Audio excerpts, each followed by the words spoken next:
श्री स्वामी समर्थ. जय जय स्वामी समर्थ. स्वामींचं नाव घेऊन मी ह्या व्हिडिओला सुरुवात करते. हिंदू धर्मात ब्रह्मा, विष्णू आणि महेश यांना त्रिदेव म्हटलं जातं. पुराणानुसार या देवांनी जगाच्या कल्याणासाठी वेळोवेळी अवतार घेतले.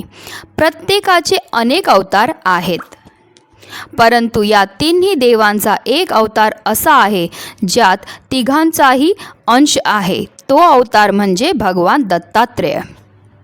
पौराणिक कथेनुसार मार्गशीर्ष महिन्याच्या शुक्ल पक्षाच्या पौर्णिमेला भगवान दत्तात्रेय यांचा जन्म झाला. त्यामुळे दरवर्षी मार्गशीर्ष महिन्याच्या पौर्णिमेच्या दिवशी दत्त जयंती साजरी केली जाते आणि यंदा 26 डिसेंबर 2023 रोजी दत्त जयंती साजरी केली जाईल. या दिवशी ब्रह्मा, विष्णू आणि महेश यांचा अंश असलेल्या भगवान दत्तात्रेय यांच्या बाल स्वरूपाची पूजा केली जाते. श्रीपाद श्रीवल्लभ हा दत्तांचा पहिला अवतार, श्री नृसिंह सरस्वती हा दुसरा, तर स्वामी समर्थ हा तिसरा अवतार आहे. जैन धर्मामध्ये श्री दत्तगुरूचे नेमिनाथ म्हणून पूजा करतात, तर मुस्लिम फकीर म्हणून पूजतात. दत्त जयंतीच्या दिवशी दत्तगुरूंचा जन्मोत्सव साजरा केला जातो. गुरुचरित्राचे पारायण केले जाते. भजन, कीर्तन आदी कार्यक्रम आयोजित केले जातात. भगवान दत्तात्रेयांनी आपल्या जीवनात 24 गुरु केले होते. दत्तात्रेयांच्या 24 गुरूंमध्ये मनुष्यासोबतच विविध पशुपक्षी यांचा सुद्धा सहभाग होता. आणि अशा विशेष दिवशी जर आपण काही विशेष उपाय केले तर त्याचा फायदासुद्धा आपल्याला कित्येक पटीने जास्त हा मिळत असतो. म्हणूनच आपल्याला जे आहे दत्त जयंतीपर्यंत कधीही कोणत्याही दिवशी तुम्हाला फक्त एक उमराचं पान आपल्या घरी घेऊन यायचं आहे आणि असं केल्यामुळे आपल्या कठीणातली कठीण इच्छासुद्धा पूर्ण होणार आहे. त्याचबरोबर आपल्या आर्थिक समस्या असतील किंवा जे कोणताही कष्ट असतील ते सगळे दूर होणार आहेत. अत्यंत प्रभावी अशा हा उपाय, ज्याबद्दल सविस्तर माहिती मी तुम्हाला ह्या व्हिडिओमध्ये देणार आहे. तर व्हिडिओ पूर्ण पहा आणि जर चॅनलवर नवीन असतील तर चॅनलला सबस्क्राईब करा आणि शेजारी बेल आयकॉनसुद्धा प्रेस करा, जेणेकरून तुम्हाला माझ्या नवनवीन व्हिडिओचं नोटिफिकेशन हे मिळत राहील.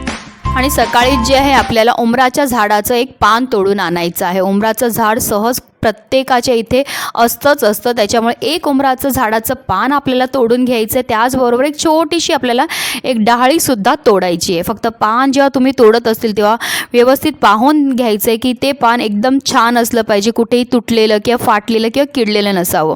छान असं एक आपल्याला उमराचं पान आणि एक छोटीशी त्याची डाळी, अशा ह्या 2 वस्तू घेऊन आपल्या घरी यायचं आहे. घरी आल्यानंतर जे आहे उमराच्या पानाला आपल्याला स्वच्छ धुवून घ्यायचं आहे. पुसून स्वच्छ करून जे आहे आपल्याला हे घेऊन देवघरामध्ये बसायचं आहे. आता थोडीशी आपल्याला हळद घ्यायची आणि त्याच्यामध्ये दूध टाकायचं आहे थोडंसं आणि त्याचा एक लेपसारखा तयार करून घ्यायचं आहे. आणि मग जे आहे आपल्याला एक प्लेट घ्यायची आहे आणि प्लेटमध्ये जे उमराच्या पानाचं जे देठ आहे ते देवाच्या साईडला होईल, देवाच्या दिशेने होईल, असं आपल्याला त्या प्लेटमध्ये ते पान ठेवायचं आहे. आता जी आपण औदुंबराची जी फांदी तोडून आणलेली आहे त्या फांदीच्या मदतीने जे आहे त्या पानावर आपली इच्छा लिहायची. म्हणजे जर आता तुम्हाला धन प्राप्तीची इच्छा असेल तर त्याच्यावर धन प्राप्ती लिहायची, जर नोकरी संबंधित इच्छा असेल तर नोकरी लिहायची आहे, लग्न संबंधित इच्छा असेल तर लग्न लिहायचं आहे, किंवा इतर ज्या पण तुमच्या इच्छा असतील, म्हणजे नोकरीमध्ये प्रमोशन हवं असेल तर प्रमोशन लिहायचं आहे, मुलांच्या अभ्यासाकरता असेल तर मुलं आणि अभ्यास असं लिहायचं आहे. अशी जी पण तुमची इच्छा असेल ती आपल्याला त्या पानावर लिहायची आहे. तर लिहिताना जे आहे जी औदुंबराची आपण फांदी तोडून आणलेली आहे त्याची आपण पेस्ट तयार केलेली हळदीची, त्या हळदीच्या पेस्टमध्ये आपल्याला ती फांदी बुडवायची आहे आणि त्याने आपल्याला जे आहे त्या पानावर लिहायचं आहे. आणि आपल्याला जे आहे श्री स्वामी समर्थ जय जय स्वामी समर्थ ह्या मंत्राचा 108 वेळा जप करायचा. त्याचबरोबर दिगंबरा दिगंबरा श्रीपाद वल्लभ दिगंबर ह्या मंत्राचा सुद्धा आपल्याला 108 वेळा जप करायचं. म्हणजे 2 माळी आपल्याला ह्या दोन्ही मंत्राचा 1-1 वेळा जप करायचा आहे. आणि दत्तगुरूंना आपल्या मनातली इच्छा आपल्याला पुन्हा एकदा बोलायची की आपण कोणत्या उद्देशाने हा उपाय करत आहेत. जी पण तुमची इच्छा असेल, जर नोकरी संबंधित असेल तर तसं बोला, विवाह संबंधित असेल तर तसं म्हणा, धन संबंधित असेल तर तसं म्हणा, असं आपल्याला हा उपाय करायचा आहे. आणि हा उपाय आपण दत्त जयंतीपर्यंत म्हणजे 26 डिसेंबरपर्यंत कधीही करू शकतात. म्हणजे आजपासून तुम्ही 26 डिसेंबरपर्यंत कधीही हा उपाय करू शकतात. आपली इच्छा बोलून झाल्यानंतर जे आहे हे पान आपल्याला स्वामींची जर आपल्या देवघरामध्ये मूर्ती असेल तर त्यांच्यासमोर ठेवायचं आहे. फोटो असेल तर तिथे ठेवला तरीही चालणार आहे. दत्तगुरूंचा फोटो असेल तर तिथे ठेवला तरीही चालणार आहे. आणि साधारण तुम्ही हा 1 तास जरी हे पान तिथे समोर त्यांच्या ठेवलं तरीही चालणार. 1 तासानंतर जे आहे ते पान आपल्याला उचलून घ्यायचं आणि एक लाल कपड्यामध्ये आपल्याला हे बांधायचं आहे. बांधताना पुन्हा एकदा आपल्या मनातली इच्छा बोलायची आहे. आणि नंतर जे हे पान घेऊन आपल्याला ज्या उंबराच्या झाडाचं आपण हे पान तोडले त्याच उंबराच्या झाडाजवळ जायचं आहे.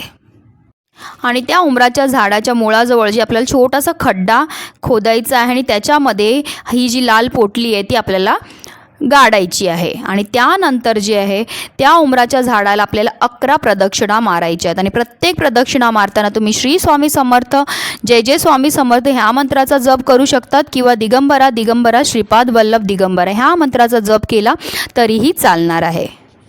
अत्यंत प्रभावी असा हा उपाय आहे. हा तुम्ही आजपासून 26 डिसेंबर म्हणजे दत्त जयंतीपर्यंत कधीही करू शकतात. सकाळी तुम्ही हा उपाय केल्यानंतर दिवसभरामध्ये कधीही उंबराच्या झाडाखाली जाऊन हा खड्डा करून तुम्ही हे पान पुरू शकतात.